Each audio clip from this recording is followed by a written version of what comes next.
Justo en un momento en el que los reflectores internacionales vuelven sus ojos a México por el crecimiento de las desapariciones, justo en ese momento la Fiscalía General de la República anuncia que pronto va a dar a conocer, aunque ya se ha filtrado por todos lados, una nueva reforma al Poder Judicial que, déjeme decirlo así, en el mejor de los casos es hostil a los derechos humanos. Esto va a ayudar a reducir la impunidad, va a ayudar a mejorar la búsqueda, la investigación y el hallazgo de desaparecidos, a reparar los problemas y las afectaciones a las víctimas, va a reducir en definitiva la impunidad. De esto vamos a hablar hoy en Opiniones Encontradas. Muchas gracias por estar con nosotros en este programa en el que todas las ideas se pueden cuestionar siempre que se debatan. Soy José Buendía, mi Twitter José Buendía MX, y ahora vamos a ver unos datos para iniciar aquí en el foro con nuestro debate de hoy. El problema de los desaparecidos en México ofrece al mundo una imagen de la crisis de impunidad de los autores de un delito de alto impacto, como esta violación flagrante a los derechos humanos.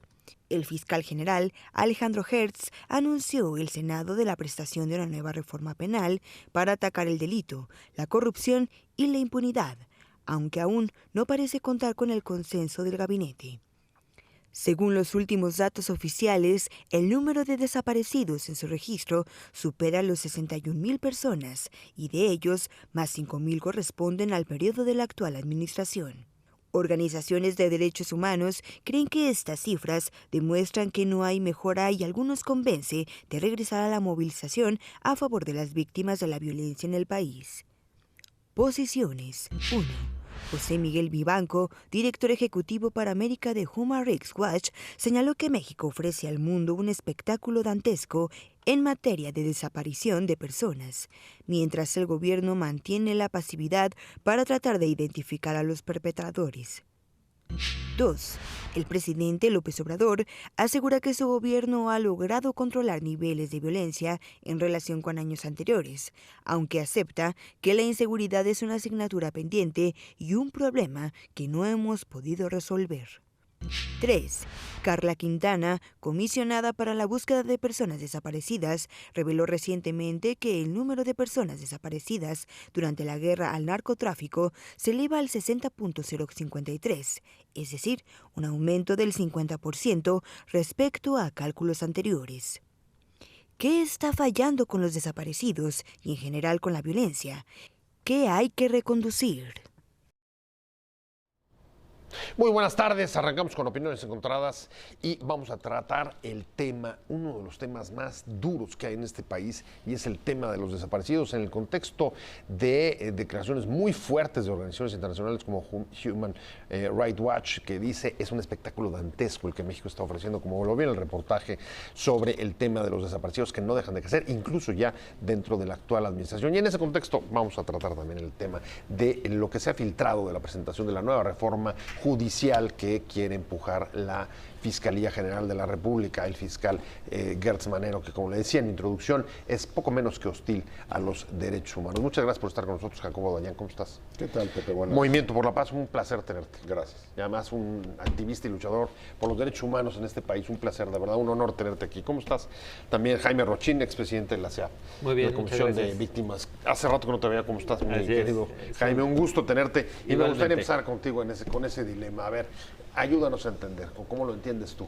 Justo cuando, en la misma semana en la que tienes declaraciones tan fuertes como la que acabo de relatar, viene la filtración, un acto, parece que fallido ayer en el Senado, iban a presentar la nueva reforma judicial, parece que no tiene suficiente consenso porque no se presenta, pero ya sabemos algunas de las cuestiones, temas sobre el arraigo.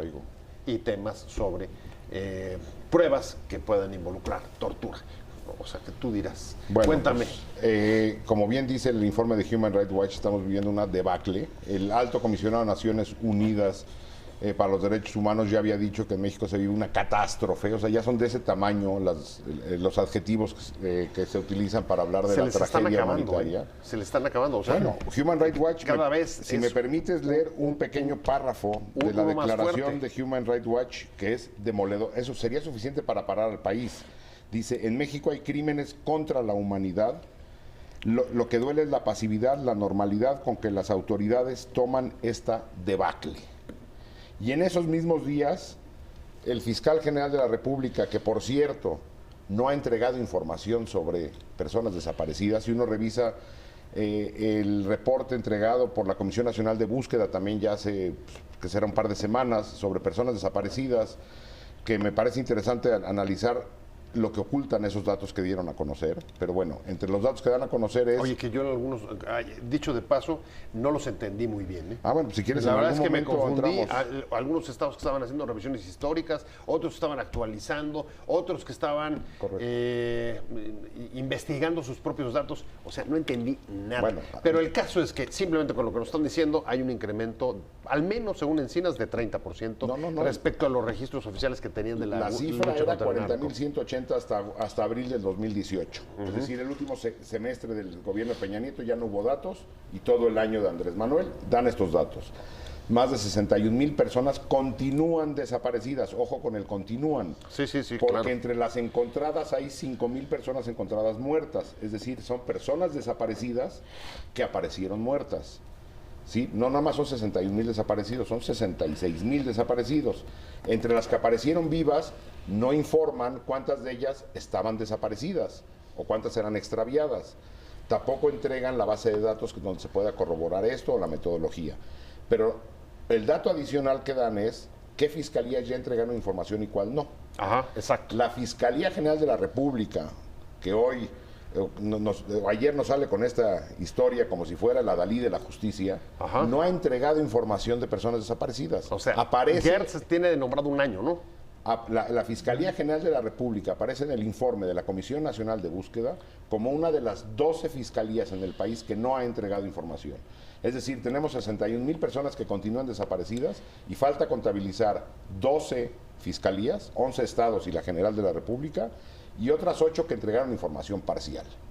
¿Sí? Esto es, las cifras basan... Es un caos. Es un en términos, digamos, simplemente estadísticos.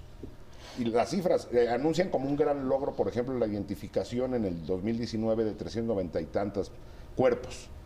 Y el macheo ya con identificación con ADN.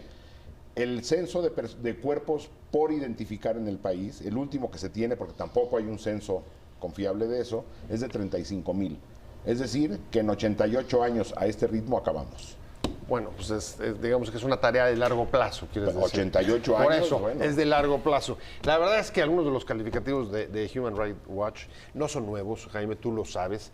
Durante el tiempo que tú estuviste en la Comisión Nacional de Víctimas, hubo también críticas a las autoridades de parte de los organismos, tanto internacionales como nacionales. Uno de ellos, en efecto, pasividad. Y yo te diría, ¿cómo valoras, digamos, el que después de un año, ¿tú hace cuánto saliste? Hace 6 meses. 6 meses. 7 meses. Bueno, después de 6, 7 meses, un poco seguimos escuchando las mismas críticas al país. A mí me gustaría, Pepe, recordar un poco el origen de lo que hoy estamos viendo, de esta catástrofe. Porque si no, la verdad es que se nos olvida la historia reciente, ni siquiera la historia, los hechos recientes los olvidamos muy rápidamente y a veces no entendemos por qué estamos viviendo una situación de este estilo. Creo, y ahora con la marcha que está organizando Javier junto con Jacobo, por cierto. Exacto, ahorita nos vamos a meter a ella. Sí, en estos días sí hay que recordar que hubo un momento determinado en que el Estado decidió utilizar la violencia para combatir la violencia, y ahora yo creo que el dato nuevo que tenemos recientemente, habrá que comprobarlo con las investigaciones que se realizan en Estados Unidos, pero el dato nuevo es que ni siquiera hubo un ataque al crimen organizado, una guerra contra el crimen organizado, sino al parecer estábamos hablando de guerra entre el crimen organizado. Sí, pero a ver, lo que me llama la atención ahí, Jaime, es, en efecto, es correcto lo que dices, pero en el último año lo que habíamos escuchado es no hay que echar gasolina al fuego, no hay que usar la violencia para apagar violencia. Y todo sigue igual. Y resulta que, por lo menos, a ver, las cifras, Sí, hay 5,000 siguen adjudicables aumentando. al actual gobierno, 5,000 desaparecidos en la actual administración, o sea, ya.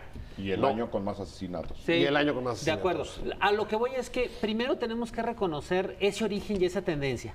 Porque si solo nos vamos a revisar lo que está pasando, no vamos a combatir las cosas desde su origen. Pero sí, O tiene sea, tú razón. dices, ¿es un asunto tendencial? Es un asunto tendencial O sea, que se ha es la incrementado. inercia.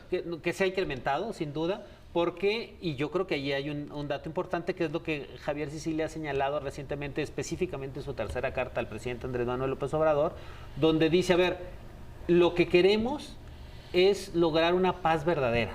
Lo que queremos no es que realmente el país tenga una política de Estado en materia de paz. No solo de atención a víctimas, porque fíjate, a mí lo que me tocó vivir en la época que estuve en atención a víctimas es administrar la catástrofe, administrar ahora vemos que no son 40,000, que son 60,000 y en realidad son más desaparecidos, y ya vemos que seguramente no son 250,000 muertos, sino muchísimos más.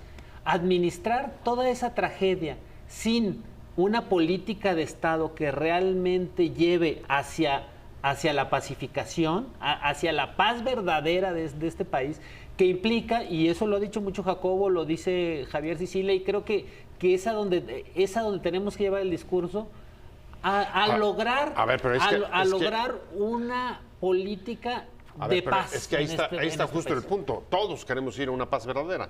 El presidente López Obrador ha dicho que su prioridad ha sido o es la pacificación. El fiscal Hertz seguramente piensa que con su iniciativa de reformas judiciales también quiere ir hacia esa paz verdadera. Y el Movimiento por la Paz y la Justicia con Dignidad quiere salir a la calle para reclamar el olvido de la agenda sobre las víctimas, sin lo cual no habría paz. Regreso con esos 3 puntos. Voy a un corte comercial rapidísimo. Estamos en Opiniones Encontradas.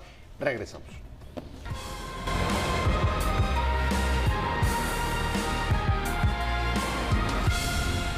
Estoy de regreso en Opiniones Encontradas. Muchas gracias por seguir con nosotros. Estamos hablando del grave problema de los desaparecidos en este país y los esfuerzos en los que todo el mundo coincide en la pacificación del país, pero el tema es cómo. Estamos platicando con Jaime Rochín, expresidente de la CEAP, y me quedé contigo, Jacobo Dayan. Sí. Y hay 2 cosas sobre la mesa. Seguramente el fiscal Hertz piensa que con su reforma al Poder Judicial busca la pacificación al mismo tiempo que ustedes, justo en las antípodas, están reclamando que se abandonó la agenda. Cuéntame, desde tu punto de vista, ¿cuáles son los esfuerzos que no se están dando? ¿Qué está fallando? A ver, cuando estuvo Andrés Manuel en campaña, él empezó a sacar conceptos, como por ejemplo justicia transicional, cosas un poco raras, conceptos raros, que a grandes rasgos lo que son asumir que el Estado mexicano, cualquier país, se encuentra en una espiral de violencia desmedida con altísimos niveles de impunidad, para lo cual las instituciones ordinarias están rebasadas. Esto lo ha pasado en muchos países y lo que se hace, y eso es a lo que Andrés Manuel se comprometió ante las víctimas en campaña, es la implementación de mecanismos extraordinarios que intentan abatir la impunidad, dar a conocer la verdad, reestructurar al Estado, reparar a las víctimas y empezar a sanear la vida pública. Se comprometió a ello y para ello se hicieron mesas de trabajo. Jamás vamos a lograr la pacificación con niveles de impunidad de 99%. Eso hay que saberlo. Y sin conocer la verdad para poder, como bien decía Jaime, conocer los hechos que nos permitan desmontar las estructuras. A ver, eso se lo entregaron al gobierno hace un año. Se entregó ese documento hace un año y lo guardaron en el cajón, ni siquiera lo leyeron. Eso es lo que les dijo, acaban de reunirse con la secretaria de Gobernación, ¿no? Así es, se reunió Javier Sicilia y Mariclera Costa con la secretaria de Gobernación y no habían leído los documentos. Ahí confirmaron. Sí, no había leído los documentos. No los había leído. Y no están, pero inclusive aunque los hubieran leído, la agenda está abandonada.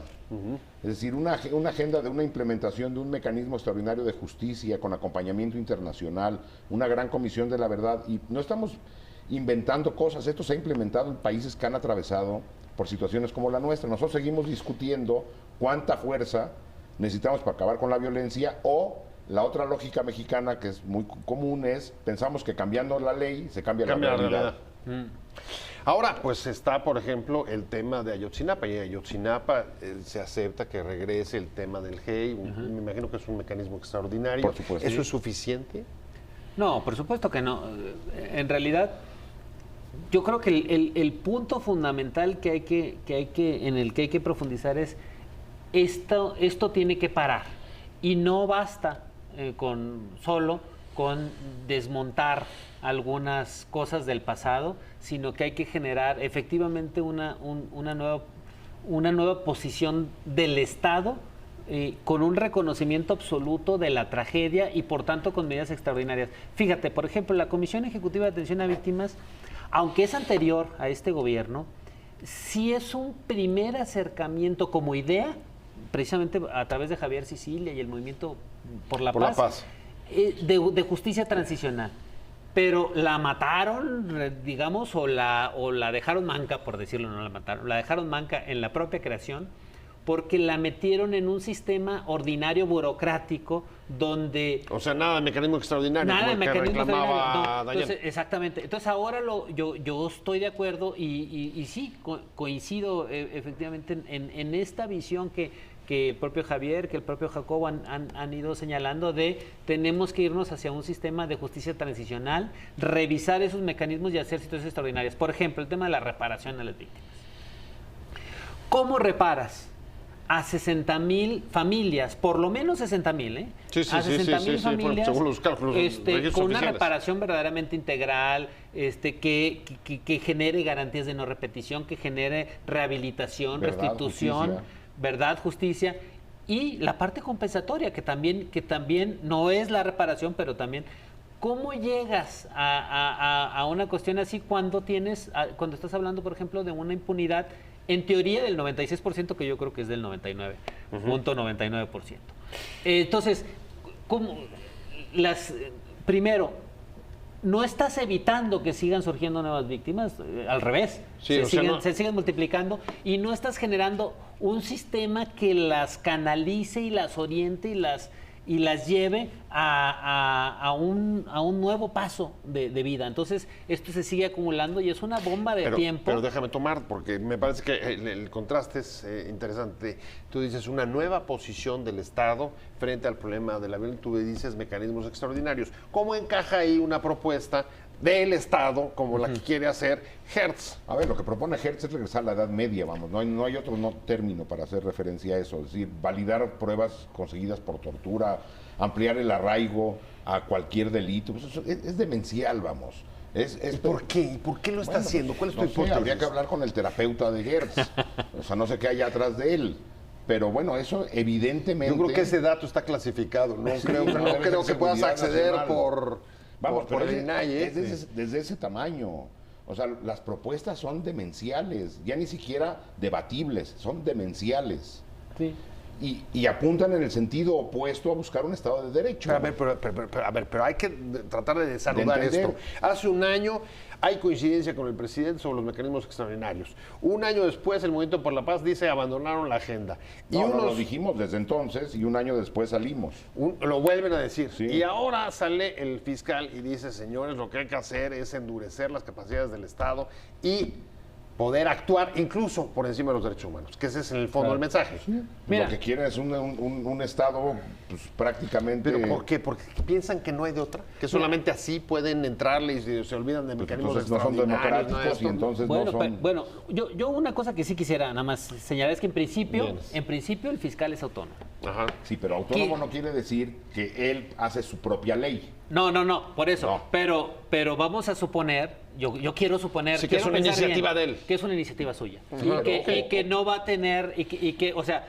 porque efectivamente es revictimizante y criminaliza a las víctimas. ¿Por qué dice eso? Porque en un momento determinado prohíbe a las víctimas investigar cualquier tipo de cosas relacionadas con las desapariciones, por ejemplo. Y entonces, quien ha investigado justamente el caso de los desapariciones con éxito, con los pocos éxitos que han sido las familiares. Pero imagínate, es decir, con esta ley, si se aprobara, no podrían hacerlo. No pueden hacerlo. Y si lo hacen, pues están cometiendo delito, ¿no? Entonces, imagínate si vas a perseguir a las víctimas por buscar la verdad.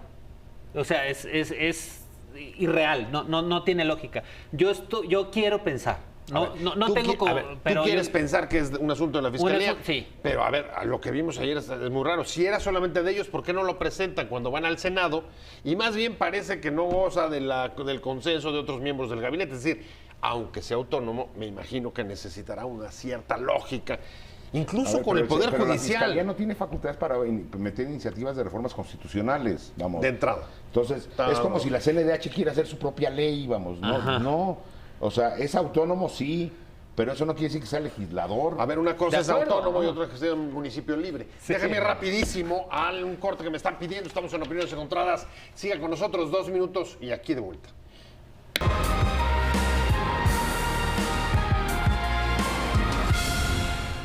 Estamos de regreso en Opiniones Encontradas.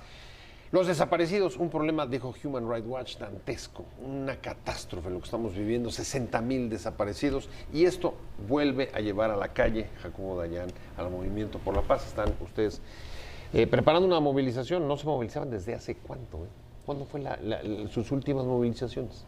Pues yo creo que en 2011-12, que fueron las caravanas. O sea, hace 8 años.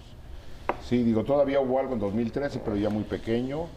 Y bueno, de esta magnitud desde entonces. La convocatoria es, bueno, la idea es levantar la voz y exigir que el gobierno de la República asuma el compromiso que él mismo tomó con las víctimas y con el país entero en una agenda de verdad, de justicia y de paz.